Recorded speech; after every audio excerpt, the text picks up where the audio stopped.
Hello everyone, আসসালামু আলাইকুম বন্ধুরা।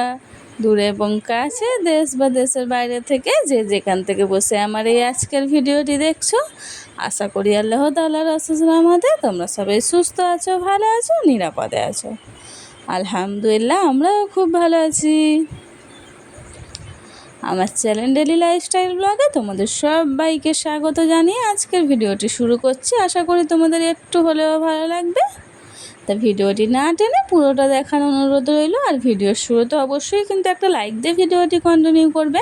আর যারা আমার চ্যানেলে নতুন ভিজিট করেছো, এই মুহূর্তে আমার ভিডিওটি দেখছো, তারা অবশ্যই কিন্তু আমার চ্যানেলটি সাবস্ক্রাইব করে আমার পাশে থাকো। আর যারা অলরেডি সাবস্ক্রাইব করে দিয়েছো তাদের অসংখ্য ধন্যবাদ। আর ভিডিওর শুরুতে দেখতে পেলে একটা ছোট্ট কিউট কি সুন্দর একটা আমি তেল ঢেললাম, যেটাতে দেখলে ওটা কিন্তু আমার খুব পছন্দ হয়েছে। আর ওটা কিন্তু আমি মেলা থেকে কিনেছি। আর ওটা কিন্তু যারা আমার আগের ভিডিও দেখেছো তারা অবশ্যই জানো এটা মেলা থেকে কিনেছি। প্লাস ওইটা কিন্তু আমার খুব পছন্দ। তার মধ্যে তেলটা অলরেডি ঢেলে নিলাম সকালে। ঢেলে নেওয়ার পরে কিন্তু যেহেতু রুটি করব সেই সময় কাজে লাগবে, তা আগেই কিন্তু কাজটা করে নিলাম, তাতে যেই সময় রুটি করব সেই সময় যেন আমাকে ওইটা আর করতে না হয়। ওই জন্য আগে ওই কাজটা সেরে এবার চলে দেখতেই পেলে যে আমি পানি বসিয়ে দিয়েছিলাম। পানিটা না ভালো করে ফুটে আসার পরে তারপরে আমি রুটি করব। এইভাবে খামির করে রুটি করব। এইভাবে রুটি করাটা না আমি আমার মার কাছ থেকে শিখেছি। আমার মা যখনই রুটি করে না, মা এইভাবেই কিন্তু রুটিটা করে থাকে। মা রুটিটা বেশ কি সুন্দর নরম হয়, ফোলে কি সুন্দরই হয়, তাই না? বেশ সুন্দর ফোলাতে পারে। আমি অতটা ভালো না পারলেও মার মতো করার চেষ্টা করি, কিন্তু মা তো মাই না, মার মতোই হয়, ভালো হয়। কিন্তু আমার অতটা না হলে মোটামুটি ভালোই হয়। তাই ওইভাবে আমি রুটি করব। আর ছোটোবেলার থেকে দেখে এসেছি মাকে ওইভাবে রুটি করতে, তা দেখে দেখে কিন্তু শিখেও ফেলেছি। তা ওইভাবে করবো আজকের। ওই জন্য আগে খামিরটা করে নিলাম। করে নিয়ে এবার যেহেতু আজকের একটু আলু ভাজবো, জানো তো, সেই আমার হাজব্যান্ড একটু আলু ভাজা রুটি খেতে পছন্দ করে। এবার আমার হাজব্যান্ড দেওরের জন্য আলু ভাজা করে দেবো। আমরা চা দিয়ে রুটি খেয়ে নেবো। আমরা চাটাও করবো, চা দিয়ে রুটি খাওয়া হয়ে যাবে আমাদের। ওই জন্য আলুটা আগে ছিলে নিচে, যাতে আলুটা ভাজা বসিয়ে দিয়ে যদি আমি রুটিটা করতে যাই তাহলে ওদিকে আলু ভাজাটা হয়ে যাবে, রুটিটা হয়ে যাবে, দুটো একসাথে কিন্তু মিটে যাবে। এবার একটা একটা যদি করতে চাই অনেকটা লেট হয়ে যাবে। ওই জন্য আগে এটা বসিয়ে দেবো, বসিয়ে দিয়ে তারপরে আমি রুটিটা করব। তা অলরেডি কিন্তু আমার আলু কাটাও কমপ্লিট হয়ে গিয়েছে। জানো তো বন্ধুরা, বেশি ভালো হওয়াও কিন্তু ভালো না। দেখবে তুমি যারা মুখের উপরে না বলতে পারে, তাদের কোনো কাজ দিলে তারা না বলতে পারে, তাদের মুখের উপরে না বলে দিও, তাদের আর কোনো কাজ করতে হলো না, তাদের দ্বারাই আর কোনো কাজ করানো গেল না। কিন্তু তোমাকে যদি বলে তুমি তো মুখের উপরে না করতে পারবে না, তুমি তো তোমার যতই কষ্ট হোক, ইচ্ছা না থাক, তুমি তোমার ওই কাজটা করে দেবে, কারণ তুমি তো না বলতে পারবে না।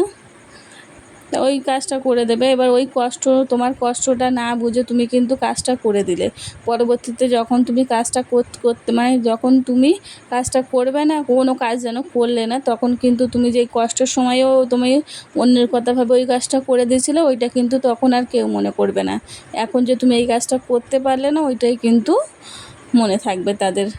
ওই জন্য কখনো কখনো নিজের কথাও একটু ভাবা দরকার, নিজের কষ্টের কথাও একটু ভাবা দরকার। তুমি অন্যের কষ্টের কথা ভেবে যে তার কষ্ট হবে কাজটা করতে, তাহলে আমি কাজটা করে দিই, যেই কাজগুলো আছে আমি করে নিই। যে আমার যতই কষ্ট হোক, আমার মানুষের শরীর মারতে কিন্তু অনেক রকম প্রবলেম হয়, তাই না? এবার তোমার কষ্টের কথা না ভেবে, ইচ্ছা না থাকলেও তুমি কিন্তু সেই কাজটা করে দাও, যাতে তার না কোনো কষ্ট হয়।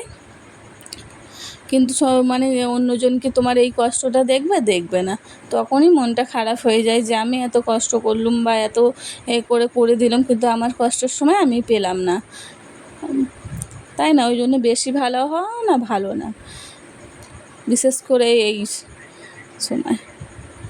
তো এদিকে কিন্তু রুটিগুলো এবার আমি সেঁকে নিচ্ছি, দেখতেই পাচ্ছ। ওদিকে আলু ভাজাটা অলরেডি বসিয়ে দিয়েছি।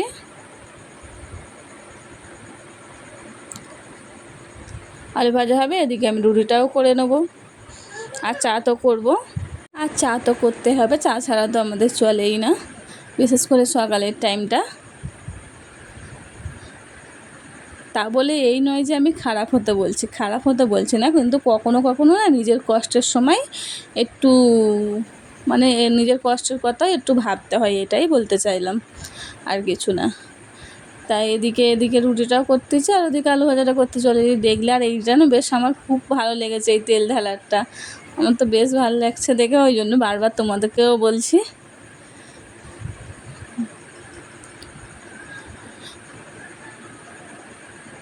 আর যারা এখনও পর্যন্ত ভিডিওটি আমার দেখছো অবশ্যই কিন্তু লাইক দিয়ে দেবে, আর যদি আমার চ্যানেল নতুন ভিজিট করে থাকো চ্যানেলটি সাবস্ক্রাইব করবে। যারা অলরেডি সাবস্ক্রাইব করে দিয়েছো তাদের অসংখ্য ধন্যবাদ। তোমাদের একটা লাইক একটা সাবস্ক্রাইব হয়তো তোমাদের কাছে কিছু না, বাট যারা ভিডিও বানায় তাদের কাছে তোমাদের একটা লাইক একটা সাবস্ক্রাইব কিন্তু অনেকটা মূল্যবান।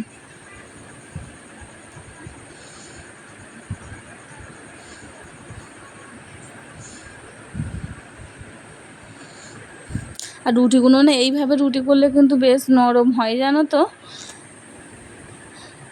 বেশ নরম থাকেও অনেকক্ষণ পর্যন্ত। কিন্তু এমনি যদি তুমি পানি গরম না করে রুটিটা করো না তাহলে অতটা কিন্তু গরম থাকে না। এদিকে আমি কিন্তু চাও বসিয়ে দিয়েছিলাম, জানো তো, সেটা তোমাদের দেখানো হয়নি। এদিকে চা অলরেডি হয়েও গিয়েছে, এবার আমি ঢেলে নেবো।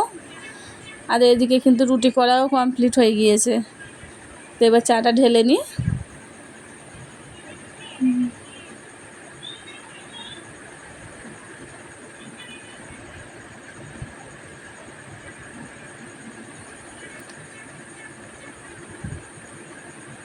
তা আমার চা ঢালা কিন্তু কমপ্লিট হয়ে গিয়েছে, দেখতেই পেলে। আর চাটার কালার কিন্তু বেশ ভালোই এসেছিলো, খুব ভালো লাগছিলো দেখতে।